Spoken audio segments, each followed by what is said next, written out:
This digital document is presented without prejudice.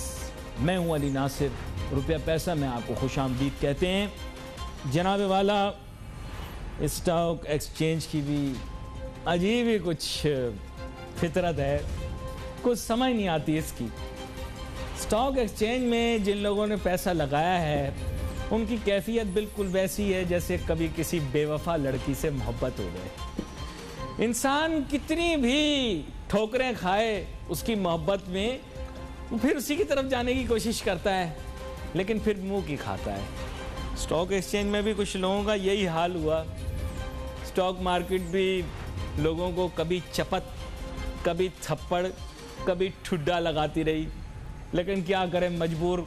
जो खेलने के शौकीन है वो खेल छोड़ने के लिए तैयार नहीं।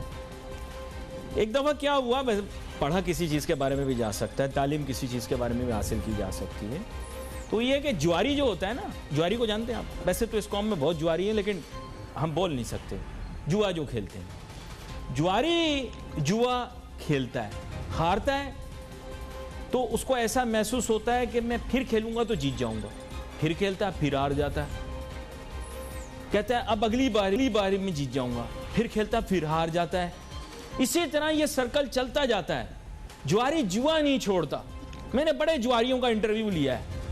नहीं, ये तो स्टॉक एक्सचेंज में खेलते हैं भाई, इनकी तस्वीरें दिखा रहे हैं, ये जुआरी नहीं है। लेकिन यह कि जुआरी जो है ना, जुआ नहीं छोड़ता। मैंने कितना ही जुआरियों को समझाया, जुआ छोड़ दो, जुआ छोड़ दो, बुरी आदत है। वो कहते हैं नहीं यार, छोड़ी नहीं जाती, और मैं जीत के दिखाऊंगा। उसी चक्कर में बहुत सारे लोग बर्बाद भी हो जाते हैं। Remember, the casino always wins because the casino has odds in its own favour.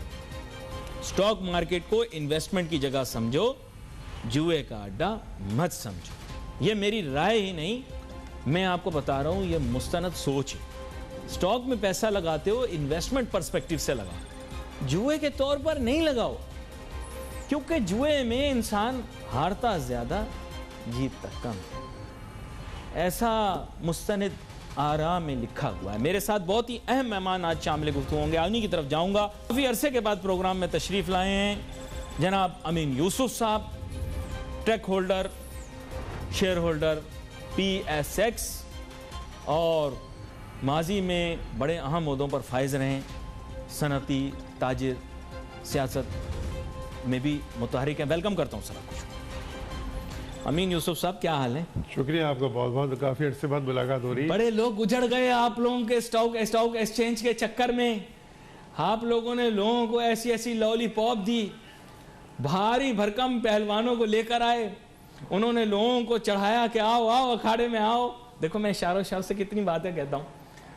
भारी भरकम पहलवानों को लाए, उन्होंने लोगों को बोला आओ आओ अखाड़े में आओ, सबकी पिटाई करवा दी। अब बेचारे कोच से फिर रहे हैं, क्या हो। यकीन करो, मैं एक व्हाट्सएप ग्रुप में, पता नहीं किसने मुझे डाल दिया है, बोले हम छोड़ेंगे नहीं, हम ये कर देंगे, हम वो कर देंगे, हम। अरे भाई, ये सरमाए का खेल है। एक बंदे से मैंने पूछा यार इसमें मार खा रहे हैं अमीन यूसुफ साहब, वो मुझे आगे से कहता है कि इसमें जो होशियार होता है ना, वो बेवकूफ़ से पैसे निकाल लेता है। मैंने कहा सबसे बड़ी बेवकूफ़ की पहचान ये होती है, खुद को वो सारी दुनिया को होशियार होशियार कहकर तारुफ कराता है, मैं बड़ा होशियार हूँ।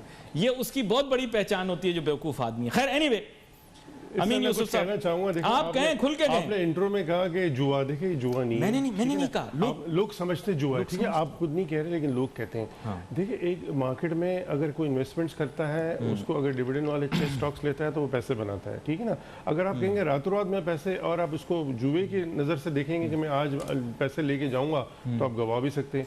देखिए, स्टॉक एक्सचेंज की जो इन्वेस्टमेंट होती है मोस्ट रिस्कियस इन्वेस्टमेंट होती है, जहाँ भी आप कुछ नहीं पता होता, कंपनी के फंडामेंटल्स चेंज हो जाए, कोई इकोनॉमी में अगर उस सेक्टर में ग्रोथ नहीं है, अगर सडनली डिक्लाइन आ जाए, कोई उस सेक्टर में टैक्सेशन आ जाए, रातों रात को टैक्स लग जाता है अगर कोई इंडस्ट्री पे, तो वो स्टॉक इफेक्ट करता है। मुल्क की सियासत बदल जाए, वो तो चले, वजीर आजम के ऊपर दबाव आ जाए, कोई इदारों के आपस में तसादुम हो जाए, मार्केट गिर सकती है। बिल्कुल सब चीजें इसमें इंक्लूड है। आपके इशारा कहीं और भी जा रहा है। नहीं, मेरा इशारा कहीं नहीं, मैं तो कह रहा हूँ ऐसे हालात हो सकते हैं, हुकूमत चली जाए, नई हुकूमत आ जाए, कुछ भी हो सकता है।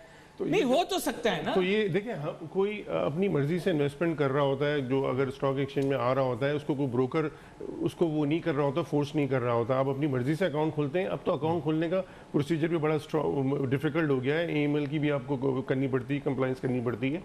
तो अब वो जमाने चले गए। और प्लस देखिए, अगर वो आप कह रहे थे ना जुआ वाला, तो जुए तो फिर बहुत जगहों पे भी होते हैं।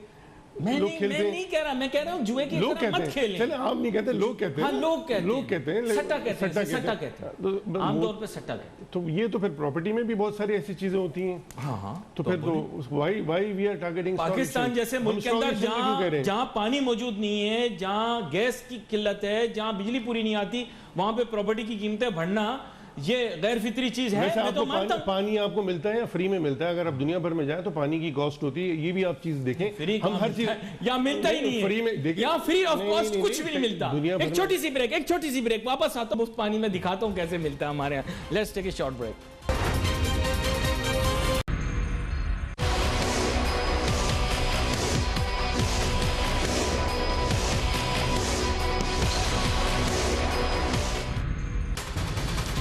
वो एक बात समझ नहीं आई, वो चाइनीज को जो बेची थी मार्केट, तो हमें तो बड़े लारे लप्पे और लॉलीपॉप दिए थे कि उनके आने के बाद ये हो जाएगा, उनके आने के बाद ये हो जाएगा। वैसे जैसे नई बहू के आने के बाद लड़के को कहते हैं बेटा तेरी ज़िंदगी बदल जाएगी, फिर उसकी ज़िंदगी जो है ना वो अजीरन हो जाती है। बल्कि कभी कभार ऐसी गलत लड़की घर आ जाए ना तो फिर ज़िंदगी जहन्नुम बन जाती है। नहीं, मेरा मतलब ये नहीं है कि चाइनीज़ के आने के बाद ये सब कुछ हुआ है, गलत नहीं ले लेना, अमूमन तमसील निगारी होती है। तो अमीन यूसुफ साहब, तब तो आप लोगों ने बड़ी खुशी से इंटरनेशनल रोड शो किए, हमें लारे लप्पे दिए। अभी फुटसी आ रहा है, लंदन का इंडेक्स आ रहा है, न्यूयॉर्क स्टॉक एक्सचेंज बेचने आ रहा है, खरीदने आ रहा है। लेकिन फिर हमें बताया गया कि चाइना ने खरीद लिया। फिर पता ये लगा कि चाइना जो है वो, जैसे दूल्हा जो है वो एंड टाइम पे भाग जाता है, ऐसे चाइना भी एंड टाइम पे आने से इनकारी हो गया। फिर पता नहीं किसी ने टेलीफोन किया, लोग कहते हैं, मैं नहीं कहता। फिर पता नहीं क्या हुआ, बड़ी मुश्किल से उनकी मिन्नतें कर करके उनको बुलाया। उनका जहाज भी आपको पता है डिले हो गया था। फिर वो आ गए, उन्होंने खरीद लिया। क्या मिला आपको चाइनीज को बेच के? क्या हुआ ये? देखिए, ये कहना कि ये चाइनीज नहीं आ रहे थे और भाग रहे थे, बिल्कुल गलत है। आप ही देखिए, लोग कहते हैं, वही आप नहीं कह रहे, हम जनरल बात कर रहे हैं ना। और देखिए एक्सचेंज में जो अगर नहीं आ भी गए तो क्या मिला, मुझे ये बताइए, मिला क्या ये इनको बेच के? मैं आपको बता रहा हूँ ना, मैं आपको बता रहा हूँ, जो मेंबर्स थे उनकी लिक्विडिटी फारिक भी देखो ना, 40 लाख शेयर्स अगर PSX के मिले थे तो हमने इनको बेचे। फिर IPO एक आ गया, एक्सचेंज लिस्ट हो गई, ठीक है ना। ये सारी चीजें हुई ना, आप देखो ना। पाकिस्तान को क्या मिला यार, आप लोगों को छोड़ो ना, पाकिस्तान को क्या मिला? हर वक्त ब्रोकर अपना सोचता है, हमें मिला, हमें मिला। पाकिस्तान को क्या मिला? मुझे क्या मिला? बहुत कुछ मिला। आप, मैं बता रहा हूँ, आप मुझे मेरी बात सुनेंगे तो मैं आपको कुछ कहूंगा। अगर आप मुझे मौका देंगे तो मैं कुछ बोलूंगा। अच्छा बात, ठीक है ना, मौका देना मुझे बोलने का। देखिए, अगर शेयर्स आए, टैक्सेशन में मिला ना पाकिस्तान को, रेवेन्यू मिला ना भाई, वॉल्यूम्स होंगे तो क्या होता है, सबको टैक्सेशन मिलता है ना। ब्रोकर कमीशन बनाता है, खाली वो अपनी जेब में तो नहीं डालता ना, टैक्सेशन भी मिलता है। एक्सचेंज को जब आप डायरेक्टर थे, मार्केट कैपिटलाइजेशन ज्यादा थी आज से, सर अभी उसको छोड़ दे। देखिए कोविड भी आ गया। अच्छा मैं बताता हूँ, पहले इसका जवाब मैं आपको दे दूं ना। चाइनीज का आप कह रहे हैं, देखिए कोविड आ गया, कोविड की वजह से सारी चीजें रुक गई ना। आप मानते हैं नहीं मानते हैं, सब चीजें बंद हो गई। से पहले भी बहुत अरसा ये लोग रहे हैं, तो 3-4 साल में। अच्छा, अब एक और चीज आ रही, सॉफ्टवेयर नया आ रहा है। आप देखिए ना, ट्रेडिंग सॉफ्टवेयर जो आ रहा है, जो वो फास्ट है, जो देखिए फास्ट है सर, थर्ड पार्टी सॉफ्टवेयर है। उसमें जो लीकेजेस का वो खत्म हो जाएंगी।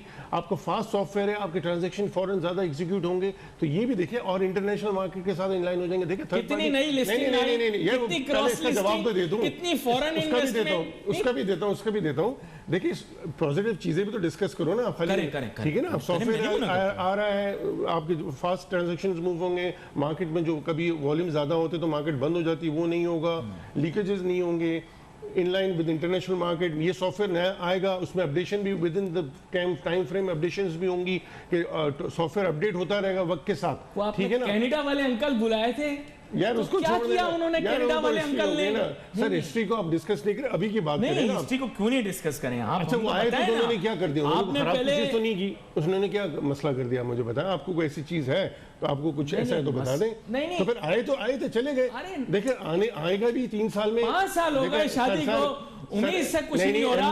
बात ये है कि मसला आप समझे कि अगर 5 साल हो गए औलाद नहीं हो रही, कोई मसला है। नहीं आप समझ नहीं रहे, संजीदा मसला है। लोगों का परसेप्शन है, ये खाली अब बातें हैं, ऐसी कोई बात नहीं है। एक्सचेंज में लोगों मार्केट कैपिटलाइजेशन ठीक है, मैं कहता हूँ उस टाइम पे ज्यादा थी, लेकिन कम हुई। दुनिया भर की मार्केटें भी तो घटी है ना। कोविड से पहले शंघाई कंपोजिट के शेयर पाकिस्तान में बिकेंगे, शिंजिन स्टॉक एक्सचेंज के शेयर पाकिस्तान में बिकेंगे। आप भी बैठे हैं, मैं भी बैठा हूँ, थोड़ा टाइम दे दें। 2 साल तो आपकी जिंदगी में निकल गए ना, कोविड की वजह से सारी चीजें डिस्टर्ब हो गई। तो अब तो देखिए सॉफ्टवेयर आ रहा है, अब थोड़ा और टाइम देखिए, 6 महीने बाद फिर मेरे से एक दफा और इंटरव्यू कर लीजिएगा, फिर आप देखिएगा यहाँ से कितनी इंप्रूवमेंट आती है। तो चीजें हो रही हैं, ऐसे नहीं है, अब नहीं कह सकते कि नहीं हो रही है। 12 साल से तो इंटरव्यू ले रहा हूँ मैं, 12 साल तो होने वो आ गए। हर दफा यही आप भी कहकर जाते हैं, 2 साल बाद 3 साल बाद फिर पूछ लेना। पहले वो कमेटी एक आपने बनाई, 12 साल 12 महीने देख लेना ना। अब 12 साल हो गए तो 12 महीने ऐड कर लेना, 12 महीने बाद देख लेना, 6 महीने बाद एक और इंटरव्यू कर लीजिएगा। स्टॉक मार्केट वालों ने कितने और दिन मार खानी है, ये बता। देखिए ये दुनिया भर की मार्केट, ये तो कहीं नहीं सकता कि कितने दिन मार खाएंगे। आप कैसे कह सकते हैं यार, ये कैसा सवाल है आपका कि कितनी मार खाएंगे? मतलब तो ये जो जज्बाती हो रहे हैं लोग, मैसेजेस कर रहे हैं कि अली भाई स्टॉक एक्सचेंज के अंदर हम लोग अच्छा जब मार्केट ऊपर जा रही थी तो फिर लोग कहाँ थे? तब कमा रहे थे तो अब गवा दे। इतना तो नहीं यार देखिए, रोना तो जिंदगी में हर बंदा रोते रोते आता है, रोते रोते जाता है। जब पैदा होता है तो भी पैदा होता तभी रो रहा होता है। आपसे मैंने फलसफा नहीं मांगा, आपसे मैंने ये पूछा पैसे कब मिलेंगे भाई, पैसे बताओ आप, पैसे किस चीज के पैसे, किस चीज के पैसे की बातें कर रहे हैं? स्टॉक मार्केट नहीं, देखिए एक्सक्यूज मी, मैं बताता हूं। आपने कहा बाहर से आएगी पार्टी, स्टॉक एक्सचेंज प्रॉस्पर करेगी। स्टॉक एक्सचेंज जो है बैरोमीटर है पाकिस्तानी इकोनॉमी का। अगर ये बैरोमीटर है तो यूएस डॉलर्स के अंदर आप मुझे बताओ कि मार्केट कैपिटलाइजेशन कितनी बढ़ी, नए इशू कितने आए। ये बोला गया नए इशू आएंगे, फ्रेश इन्वेस्टमेंट आएगी, फ्रेश इन्वेस्टर्स ऐड होंगे मार्केट में।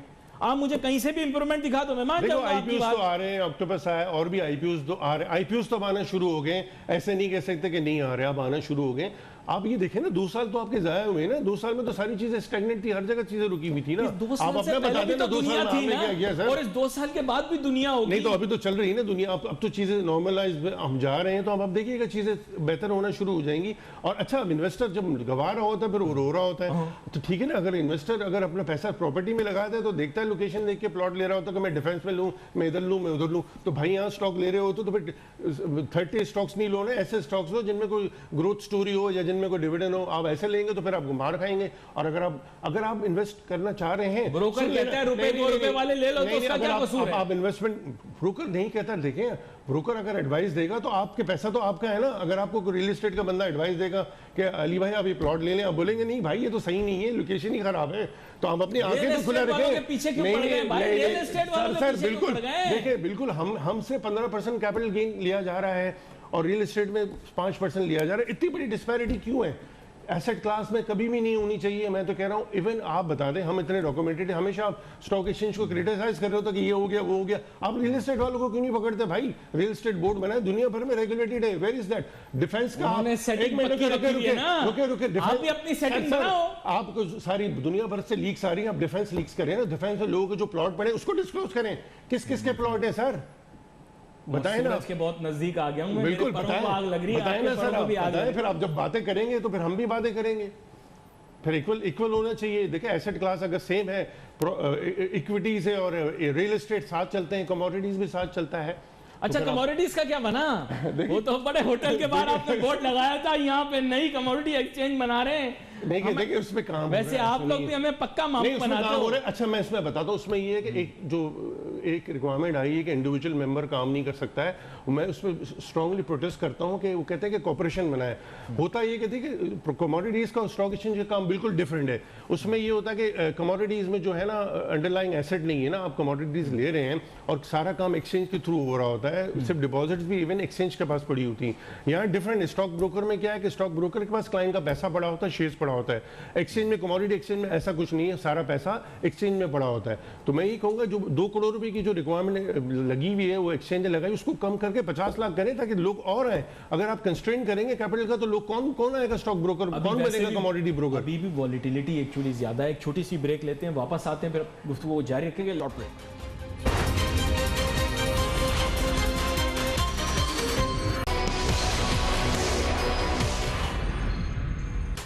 अमीन यूसुफ साहब हमेशा की तरह सीसा पिलाई की दीवार बने हुए हैं। मैं इनको मुस्तकिल कोशिश कर रहा हूँ इन पर ताबड़तोड़ में हमले करूँ इस हिसाब से, ये मुझे बताएं कि स्टॉक एक्सचेंज की कारकर्दगी किस तरह से बेहतर हुई है। ये बहुत ज़्यादा सॉफ्टवेयर से मुतासिर हैं और कह रहे हैं सॉफ्टवेयर बदल गया ये वो, लेकिन अब मैं फिर उसी मौजू के ऊपर आपको लेकर आऊँगा। कमोडिटी एक्सचेंज का तो खैर आपने बता ही दिया, वहाँ पे आज़ादी होनी चाहिए, आसानी होनी चाहिए। आप कह रहे हैं डॉक्यूमेंटेशन बहुत ज़्यादा अच्छी सलाह है, मेरे ख्याल से कमोडिटी एक्सचेंज वाले भी सुनते होंगे। They have their own challenges and issues, उस पर ज़रूर आपके साथ किस दिन बात करूँगा। ज़रा स्टॉक एक्सचेंज पे ही रहें। अभी ज़रा मैं आपसे चंद चीज़ें पूछना चाहता हूँ। देखें, असल चीज़ क्या होती है स्टॉक एक्सचेंज के अंदर, जब डॉलर टर्म्स के अंदर लोग पैसे कमाते हैं, रियल देखें इंटरनेशनल कंपेरिजन्स करते हैं। आपने बहुत दावे किए, सीना जो है वो क्या कह सकता हूँ मैं, उस पर जनाब सीना पीट के आप लोग शोर कहते हैं world's best performing market, world's best performing market. ये किसने हक दिया आपको इस तरह से? लोगों को आप लियोर तो कर लेते हैं, फिर उसके बाद दोबारा से जो है वो आप उसी चीज़ के ऊपर लेकर हमें आ गए। इन्वेस्टर तो पूछेंगे ना, देखें असल बात यह कि इन्वेस्टर तो पूछेगा कि मुझे रिटर्न कितना मिला। आप मुझे ये बताएं कि रिटर्न कितना मिला है इन डॉलर टर्म्स, सही बताना है, डॉलर टर्म्स में रिटर्न कितना मिला है। देखिए, अगर आप कंपैरिजन करें मार्केट में रिटर्न्स तो हैं, ठीक है ना, लेकिन आप ये देख रहे हैं कि आपकी जो करेंसी वीक हो रही है तो ओब्वियसली उसका भी इफेक्ट तो आएगा ना। अब आप बोलते हैं कि सारे इंडिकेटर्स, देखिए स्टॉक एक्सचेंज में क्या होता है, आप भी माशाल्लाह से अक्लमंद आदमी समझते हैं इकोनॉमी में अगर कुछ ऐसी चीज़ें आएंगी आपकी करेंसी वीक होगी। जो आउटफ्लो क्यों हो रहे हैं, फॉरेनर्स का आउटफ्लो इसलिए हो रहा है, जो डॉलर पहले लेके आगे आया था अब वो सोच रहा है कि यार मेरे को कितने डॉलर मिलेंगे। तो ये सारी चीज़ें भी हैं। देखिए, इसमें हमारा तो कोई दखल नहीं है ना। अगर करेंसी वीक हो रही है, करेंसी वीक हो रही है तो आपको ऐसे लेके आनी चाहिए, इन्फोर्समेंट लेके आनी चाहिए। करेंसी कंपनीज है उन पे सख्त वॉच रखें।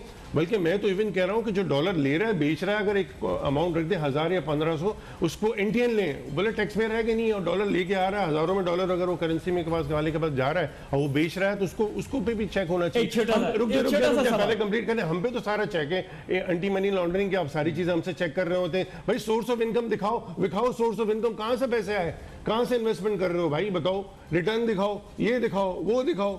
इधर किधर है भाई, प्रॉपर्टी में किधर है, यहाँ पे किधर है करेंसी में? तो फिर डिस्पैरिटी तो है ना। वाहिद इदारा स्टॉक एक्सचेंज का है जो डॉक्यूमेंटेड है। हम ट्रांजैक्शंस को बटन दबाते हैं, आपको टैक्स मिलता है, एसएसटी मिलता है। एसएसटी किस तरह से मिलता है सुन लेना जरा, सुन ले, लोगों को पता तो चले ना। आप शेयर्स ले रहे हो तो आपको नफा हो नहीं हो, लेकिन आपको एसएसटी सेल टैक्स तो देना ही पड़ता है। 13% आपकी ब्रोकरेज से कट जाता है। आप नफा बनाए नहीं बनाए, कौन सी मार्केट में ऐसा होता है मेरे भाई? आपको मार्केट को आप जब एनालाइज कर रहे होते तो आप रीजनल मार्केट्स को देख रहे होते हैं मेरे भाई। आप हर जगह देखते हैं कहाँ वो दुनिया में क्या हो रहा है।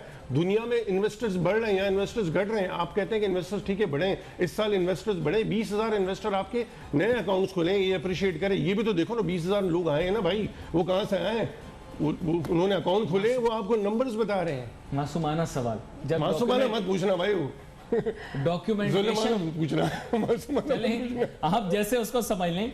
मुझे ये बताएं, जब टैक्सेशन की इतनी ज्यादा पाबंदियां नहीं थी, आप अनरेगुलेटेड थे, अनडॉक्यूमेंटेड थे, तब जीडीपी ग्रोथ रेट भी ज्यादा थी, तब आपके रेवेन्यूज भी बेहतर थे, तब आपके मुल्क की तरक्की भी ज्यादा हो रही थी, तब पीएसडीपी भी ज्यादा था, तब फॉरेन इन्वेस्टमेंट भी ज्यादा आ रही थी।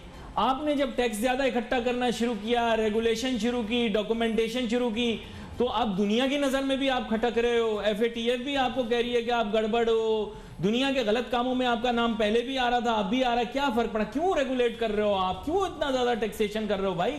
जब इससे जीडीपी ग्रोथ रेट नहीं आएगी, इकोनॉमिक ग्रोथ रेट नहीं आएगी, एम्प्लॉयमेंट नहीं आएगी, स्टॉक एक्सचेंज में पैसा नहीं आएगा, तो ये सब ड्रामा करने की क्या जरूरत है अमीन यूसुफ साहब? देखो, आपने बिल्कुल सही हाईलाइट किया। डॉक्यूमेंटेशन आपने की, आपको करनी चाहिए, आहिस्ता आहिस्ता डॉक्यूमेंटेशन करते। लोग यहाँ यूज टू नहीं है। अगर आपको डॉक्यूमेंटेशन करनी है तो आप एक काम करें, सबको बोले रिटर्न फाइल करें, जीरो भी फाइल करें। दुनिया भर में ये होता है, इनकम बने नहीं बने, आपको टैक्स पेयर बनना पड़ेगा। जब आप टैक्स पेयर बन जाएंगे तो आपकी सारी चीजें आ जाएगी। तो फिर अब इस किस्म की चीजें लाए ना, जहां से आपको रेवेन्यू मिले। आप कहते हैं कि महंगाई हो गई, ठीक है महंगाई होगी भाई, महंगाई होगी। अगर मेरा एम्प्लॉई है, वो भी उसको भी सफर कर रहा है, तो मैं अगर कोई इसको इंसेंटिव दे रहा हूँ, उसकी सैलरी बढ़ा रहा हूं, तो मेरे टैक्स बेनिफिट में मुझे कुछ बेनिफिट देना है कि मैं उसकी सैलरी बढ़ाऊं। आप कह रहे हैं कि महंगाई को आप किस तरह से कंट्रोल करेंगे? ऑयल की प्राइसेस आप भाई डिक्टेट नहीं कर सकते, आप कमोडिटी की प्राइसेस आप कंट्रोल कर सकते हैं? नहीं कर सकते ना। तो फिर आपके हाथ में चीजें नहीं है। नॉन फूड सुन लेना, नॉन फूड तो आपके हाथ में ही नहीं है। लेकिन आप इस किस्म की चीजें बनाएं कि लोगों को अगर सैलरियां बढ़ानी है, ठीक है, अगर कोई इंप्लॉयर है जिसके पास, मेरे पास अगर 10 बंदे काम करते हैं,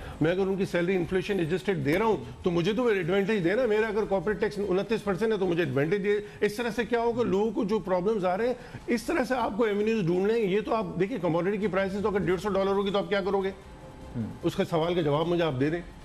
नहीं, ये तो आप ज़हनी तौर पर तैयार हो जाएं, क्योंकि तेल की मार्केट आप कंट्रोल नहीं करते हो, आप दुनिया के किंग नहीं हो तेल के। ये पाक स्टडीज की बुक के अंदर जो फजूलियात लिखी हुई है कि दुनिया पाकिस्तान वसाइल से माला माल है और हर वसाइल के जनाब वाफिर मिकदार मौजूद है, ये सब फ्रॉड है। पाकिस्तान के पास कोई वसाइल नहीं है, सब ऐसी बकवास अच्छा, आपको मैं यहाँ रोकूंगा, मैं सही बता रहा हूँ। आप बताओ, क्या दाल आप दूसरे मुल्कों से नहीं मंगवा रहे हो क्या? आप तेल दूसरे मुल्कों से नहीं मंगवा रहे हो? आप केमिकल कितनी बड़ी इंपोर्ट है, आप तो केमिकल इंडस्ट्री से ताल्लुक रखते हो, इतनी बड़ी इंपोर्ट है, आपको पता है पाकिस्तानियों को पता ही नहीं है कि हम केमिकल इंपोर्ट करते हैं। तेल हम इंपोर्ट करते हैं, खाने का तेल हम इंपोर्ट करते हैं, केमिकल हम इंपोर्ट करते हैं, मशीनरी हम इंपोर्ट करते हैं, कपड़े हम इंपोर्ट करते हैं, नारंगी भी नाशपाती भी हम इंपोर्ट करते हैं, दालें भी हम इंपोर्ट करते हैं, सारा कुछ तो हम इंपोर्ट करते हैं। प्याज हमारे मुल्क में पूरा नहीं होता, टमाटर भी बाहर से मंगवाने पड़ते हैं, कभी कभार आटा भी कम हो जाता है। पता नहीं कौन से वसाइल से माला माल है, कौन से वसाइल से माला माल है। भाई मुझे बताओ, ये क्या फ्रॉड हो रहा है पाकिस्तान के साथ? देखिए, आप ये कह रहे हैं ना इंपोर्ट करते हैं, ऑयल को आप हेज कर लेते हैं। जब ऑयल की प्राइसेस नीचे आई थी तो आप लोगों ने हेज क्यों नहीं किया? भाई आपके पास कमोडिटी एक्सचेंज पड़ा, उस कमोडिटी एक्सचेंज को इस्तेमाल करें ना। उसके लिए बड़ी इंपॉर्टेंट चीज चाहिए, AQAL, अकल। देखिए, उसके लिए चाहिए अकल। ये तो बिल्कुल ठीक हो सकता है, लेकिन उसके लिए चाहिए AQAL, अकल, जो पाकिस्तान के अंदर बहुत नायाब आइटम। अच्छा, उसका कोई